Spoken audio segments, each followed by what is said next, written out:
সূৰা ফাতিহাৰ গোপন এটি আয়াত সিজদাত গৈ মাত্ৰ 41 বাৰ পাঠ কৰিলে সকলো নেক উদ্দেশ্য পুৰা হ'ব, লগে লগে দোয়া কবুল হ'ব, মনৰ আশা জীৱনৰ সপোন আল্লাহ ৰাব্বুল আলামিন পুৰা কৰি দিব, জীৱনৰ অভাৱ অনাটন দৰিদ্ৰতাবোৰ আল্লাহ তাআলাই দূৰ কৰি জীৱনত শান্তি দান কৰিব। এই আমল সকলো পুৰুষ মহিলা যুৱক যুৱতী সকলোৱে এই আমল কৰিব পাৰিব। সূৰা ফাতিহাৰ সেই গোপন আয়াতটি কি, কোন সময়ত কেনেকৈ এই আমল কৰিব লাগিব, মই ধুনীয়াকৈ নিয়মটো কৈ দিম।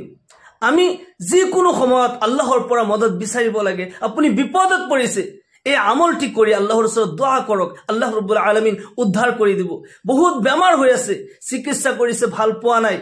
আল্লাহৰ পৰা মদত বিচাৰক, আল্লাহ তাআলাই শিফা দান কৰিব। জীৱনত পেৰেশানি বালা মুসিবত আহিছে, দৰিদ্ৰতা আহিছে, এই আমলৰ যোগেদি আল্লাহৰ পৰা মদত বিচাৰক, আল্লাহ ৰাব্বুল আলামিন লগে লগে মদত কৰিব, সহায় কৰিব। গায়বী ভাবে ফেৰেশতাৰ যোগেদি আল্লাহ ৰাব্বুল আলামিন মদত কৰিব। আল্লাহ রাব্বুল আলামিন কুরআনে কারীমত কয়, ওমাই ইয়াত্তাকিল্লাহা ইয়াজআল লাহু মাখরাজা ওয়া ইয়ারযুকহু মিন হাইসু লা ইয়াহতাসিব। যিসকলৰ অন্তৰত আল্লাহৰ তাকওয়া থাকে আৰু খৌফ থাকে, আল্লাহ তাআলাই তেওঁলোকক বিপদৰ পৰা উদ্ধাৰ হোৱাৰ যিকোনো এটা ব্যৱস্থা কৰি দিয়ে। বিপদ যিমানে কঠিন নাথাকক কিয়, আল্লাহ তাআলাই যদি আপোনাক মোক সহায় কৰে, আল্লাহ তাআলাই যদি মদত কৰে, তেতিয়াহ'লে 1 সেকেন্ডৰ ভিতৰত সেই মাসলা হল হৈ যাব। ওয়া ইয়াৰযুকহু মিন হাইসু লা ইয়াহতাসিব। আৰু আল্লাহ তাআলাই তেওঁলোকক তেনেকুৱা ঠাইৰ পৰা ৰিজিকৰ ব্যৱস্থা কৰি দিয়ে, ধন সম্পত্তি দিয়ে, যৰ পৰা নেকি কেতিয়াও কল্পনাও কৰা নাছিল। কিয়নো সকলো কিছুৰ মালিক একমাত্ৰ আল্লাহ ৰাব্বুল আলামিন। تولج الليل في النهار وتولج النهار في الليل وتخرج الحي من الميت وتخرج الميت من الحي وترزق من تشاء بغير حساب। হেজন আল্লাহ হয় যিজনে ৰাতিক দিনলৈ পৰিৱৰ্তন কৰিব পাৰে, দিনক ৰাতিলৈ পৰিৱৰ্তন কৰিব পাৰে, মৃতকক জিন্দেগী দিব পাৰে আৰু জিন্দেগীক মৃত্যু দিব পাৰে। আল্লাহ তাআলাই যাকে ইচ্ছা কৰে বেহিসাব ৰিজিক দান কৰে। ৰাস্তা যিমানে কঠিন নহওক কিয়, যদি মদতগাৰ আল্লাহ হয়, মুর্শিদ যদি আল্লাহ হয়, তেতিয়াহ'লে 1 সেকেন্ডও নালাগে, সেই মাসলা হল হৈ যাব। আমি কেনেকৈ আল্লাহৰ পৰা মদত বিচাৰিব লাগে, আল্লাহৰ ৰাসূল সাল্লাল্লাহু আলাইহি ওয়াসাল্লামে 3জন যুৱকৰ কথা কৈছিল। সহিহুল বুখাৰীৰ রিওয়ায়াত হয়, বাইনামা সালাসু নাফারিন ইয়াতামাশাউনা আখাযাহুমুল মাতার فأبوا إلى غار في جبل فانحطت على فم غارهم صخرة من الجبل فانطبقت عليهم فقال بعضهم لبعض انظروا أعمالا عملتموها صالحة لله فادعوا الله تعالى بها لعل الله يفرجها عنكم إلى آخر الحديث। আল্লাহর নবী সাল্লাল্লাহু আলাইহি ওয়াসাল্লাম ইরশাদ করে, 3জন যুবক এবাৰ ৰাস্তা দি গৈ আছিল, গৈ থাকোতে বৰষুণ আহিল, নেৰানেপেৰাকৈ বৰষুণ। তেওঁলোকে বৰষুণৰ পৰা বাচিবলৈ পাহাৰৰ এক গুফাৰ ভিতৰত আশ্ৰয় ললে। তেওঁ বাছাৰ কাৰণে তেওঁলোকে আশ্ৰয় লৈছিল, কিন্তু পাহাৰৰ ওপৰৰ পৰা এক প্ৰকাণ্ড শিল বাগৰি বাগৰি আহি তেওঁলোকৰ সেই গুফাৰ মুখত বহি গ'ল। এনেকুৱা কঠিন বিপদত তেওঁলোক পৰি গ'ল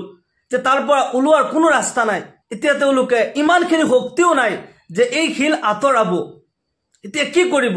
মৰাৰ বাহিৰে কোনো লাইন নাই। তেওঁলোকে কান্দি আছে, চিঞৰি আছে, কিন্তু তেওঁলোকৰ সেই কান্দা কোনে শুনে? এই মৰুভূমিত য'ত নেকি হাজাৰ হাজাৰ কিলোমিটাৰলৈকে কোনো মানুহৰ শব্দ পৰ্যন্ত নাই, এই মহা বিপদত পৰি তেওঁলোকৰ কোনোবা এজনে কৈ আছে, فقال بعضهم لبعض انظروا اعمالا عملتموها صالحة لله فادعوا الله تعالى بها لعل الله يفرجها عنكم। যে আমি সকলোৱে নিজৰ নিজৰ নেক আমলৰ উচিলা লৈ আল্লাহৰ ওচৰত দোয়া কৰো। কোনে কি ভাল আমল কৰিছো, সেই ভাল আমল জীৱনততো মানুহে কিছু ভাল আমল কৰে, গোটেই বেয়া মানুহেও তাৰ জীৱনত কিবা নহয় কিবা ভাল কাম নিশ্চয় কৰে। তেওঁলোকে কৈ আছে, যদি জীৱনত এনেকুৱা কোনো নেক আমল আমি কৰিছো যিটো নেকি খাস আল্লাহৰ কাৰণেই হৈছিল, সেই আমলৰ উচিলা লৈ আজি আমি দোয়া কৰো, হ'ব পাৰে আল্লাহ আমাৰ দোয়া কবুল কৰিব আৰু এই মহা বিপদৰ পৰা আমাক উদ্ধাৰ কৰিব। তেওঁলোকৰ এজনে দোয়া কৰি আছে, ইয়া আল্লাহ, মই এজন কাঠৰীয়া হয়, মই জংগলত গোটেই দিন খৰি কাটা কাম কৰো আৰু সেই খৰি বিক্ৰী কৰি বজাৰত বিক্ৰী কৰি মই যেতিয়া আহো, সন্ধিয়া সময়ত আহি মই গাই ধুই গাখীৰখিনি মই প্ৰথমতে মোৰ বৃদ্ধ মা বাবাক মই খুৱাও, তাৰ পিছত মোৰ ল'ৰা ছোৱালীক, তাৰ পিছত মোৰ বিবিক খুৱাও, তাৰ পিছত মই খাওঁ। এয়াই মোৰ জীৱনৰ মামুল আছিল। গোটেই দিন মই খৰি কাটা কাম কৰো আৰু সেই খৰি বিক্ৰী কৰি কিছু বয় বস্তু লৈ আহো, গাই ধুই গাখীৰখিনি মই প্ৰথমতে মোৰ বৃদ্ধ মা বাবাক মই খুৱাও, তাৰ পিছত আমি বাকীখিনিয়ে খাওঁ। এনেকৈ চলি আছিলো। এদিনাখন মই বজাৰৰ পৰা আহোতে বহুত ৰাতি হৈ গ'ল। মোৰ মা বাবা অসুস্থ হয় তেওঁলোক টোপনি গৈছিল মই যেতিয়া গাই ধুই গাখীৰ লৈ আনিলো মোৰ লৰা ছোৱালীবোৰ কান্দি আছিল মই নিজে ভুকত আছিল মোৰ বিবি ভুকত আছিল কিন্তু মোৰ মামুল হয় যে মোৰ মা বাবাক মই আগতে খুৱাব লাগে তেওঁলোক যেতিয়া টোপনি গৈছে মই গাখীৰৰ গিলাস গুটেই ৰাতি হাতত লৈ মই ৰখি আছিলো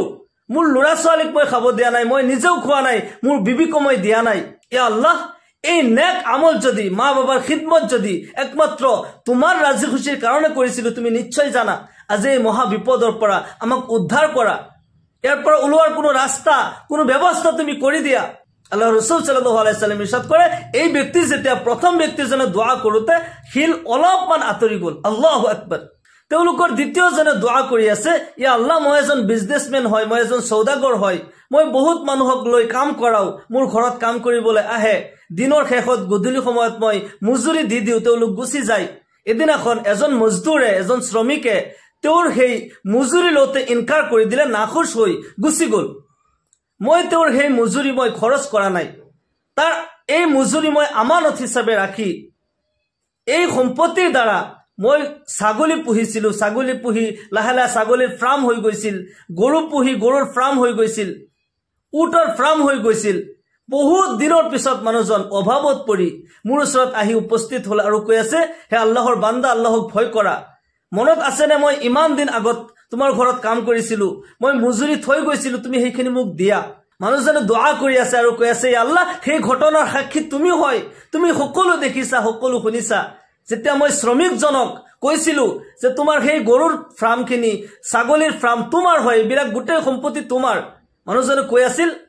যে মোৰ লগত ঠাট্টা নকৰিবা আল্লাহৰ বান্দা আল্লাহক ভয় কৰা মোৰ সম্পত্তিখিনি মোক দিয়া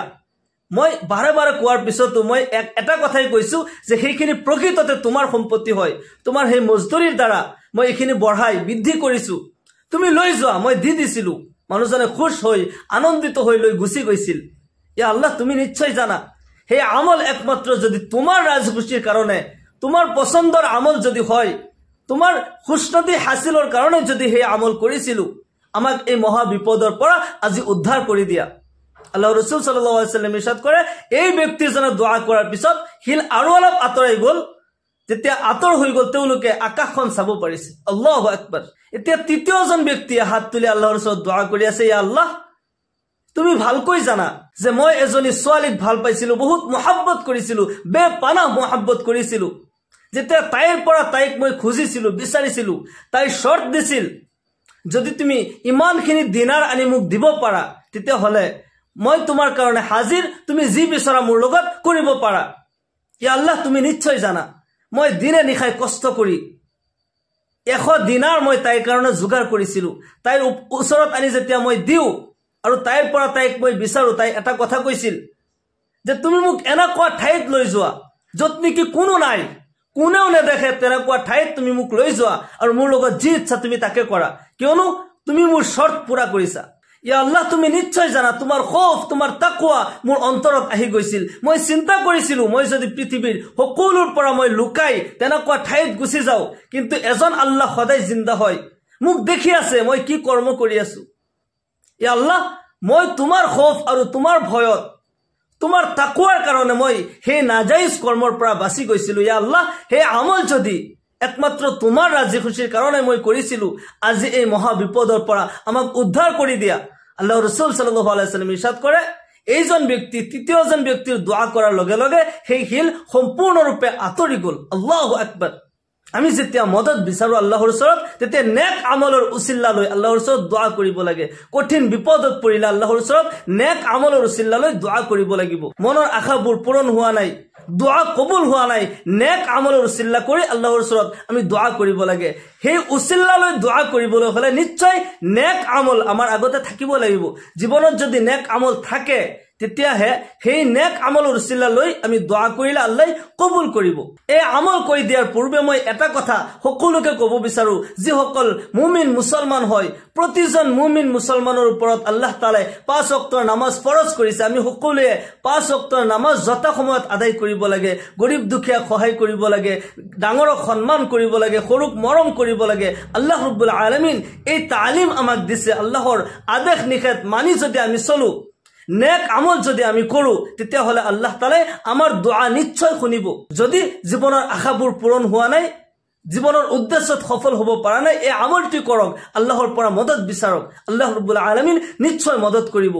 দিন কিংবা তো ৰাতি যিকোনো সময়ত আপুনি এই আমল কৰিব পাৰিব 2 ৰাকাত সালাতুল হাজতৰ নামাজ পঢ়িব আৰু এই নামাজৰ সিজদাত আপুনি সূৰা ফাতিহাৰ এই গোপন আয়াতটি আপুনি পঢ়িব লাগিব ধুনিয়াকৈ ওযু কৰি 2 ৰাকাত সালাতুল হাজতৰ নামাজ পঢ়িব যিকোনো সূৰা দিয়ে এই নামাজ পঢ়িব পাৰে নিয়ত এনেকৈ কৰিব নিজৰ ফাকাত মই আল্লাহৰ ওয়াস্তে সালাতুল হাজতৰ 2 ৰাকাত নফল নামাজ পঢ়ি আছো আল্লাহু আকবাৰ এনেকৈ নিয়ত কৰি যিকোনো সূৰা দিয়ে আপুনি পঢ়িব পাৰিব যেতিয়া সিজদাত যায় সিজদাৰ তাসবিহ পঢ়াৰ পিছত প্ৰথম ৰাকাতত দুটা সিজদা দ্বিতীয় ৰাকাতত আকো দুটা সিজদা প্ৰতি সিজদাত গৈ আপুনি 41 বাৰকৈ এই গোপন আয়াতটি পঢ়িব লাগিব সিজদাৰ প্ৰথমতে তাসবিহটি পঢ়িলে সুবহান ৰাব্বিয়াল আ'লা সুবহান ৰাব্বিয়াল আ'লা সুবহান ৰাব্বিয়াল আ'লা তিনিবাৰ পঢ়িলে তাৰ পিছত সূৰা ফাতিহাৰ এই গোপন আয়াতটি পঢ়িব ইয়্যাকা না'বুদু ওয়া ইয়্যাকা নাস্তাঈন ইয়্যাকা না'বুদু ওয়া ইয়্যাকা নাস্তাঈন ইয়্যাকা না'বুদু ওয়া ইয়্যাকা নাস্তাঈন এই আয়াতৰ অৰ্থ হৈছে ইয়া আল্লাহ আমি একমাত্ৰ আপোনাৰে ইবাদত কৰিছো আৰু আপোনাৰ পৰাই সহায় মাগিছো ইবাদত আপোনাৰেই কৰিছো তাৰ মানে আপোনাৰ বাহিৰে অন্য কাৰো উপাসনা আমি নকৰো আপোনাৰেই ইবাদত কৰিছো আপোনাৰ পৰাই সহায় মাগিছো এই আয়াত প্ৰতি সিজদাত 41 বাৰকৈ আপুনি পঢ়িব 2 ৰাকাত নামাজত 4টা সিজদা হয় 4টা সিজদাত প্ৰতি সিজদাত 41 বাৰকৈ পঢ়িব নামাজৰ শেষত হাত তুলি আল্লাহ তাআলাৰ ওচৰত দোয়া কৰিব যি উদ্দেশ্য লৈ আপুনি এই আমল কৰিছে আল্লাহ ৰাব্বুল আলামিন সেই উদ্দেশ্য পুৰা কৰি দিব আপুনি প্ৰতিদিন ডেইলি এই আমল কৰি থাকিব যিমান দিনলৈকে আপোনাৰ উদ্দেশ্য পুৰা নহয় এই আমল কৰি থাকিব আল্লাহ ৰাব্বুল আলামিন সকলো নেক উদ্দেশ্য পুৰা কৰি দিব মহা বিপদত পৰিলে আল্লাহ তাআলাই উদ্ধাৰ কৰিব জীবনেৰ হাজত পুৰা হওয়া নাই আল্লাহ তাআলা হাজত পুৰা কৰে দিব সকলো মুশকিলাত আসান কৰে দিব দোয়া কবুল কৰিব মনৰ আশাবোৰ মহান আল্লাহ তাআলাই পুৰা কৰে দিব আল্লাহ তাআলা আমাক সকলোকে ইহকাল পৰকালত কামিয়াবি দান কৰক সকলোকে আল্লাহুম্মা আমিন ওয়া আখিৰু দাওয়ানা আনিল হামদুলিল্লাহি ৰাব্বিল আলামিন আসসালামু আলাইকুম ওয়া ৰাহমাতুল্লাহি ওয়া বাৰাকাতুহু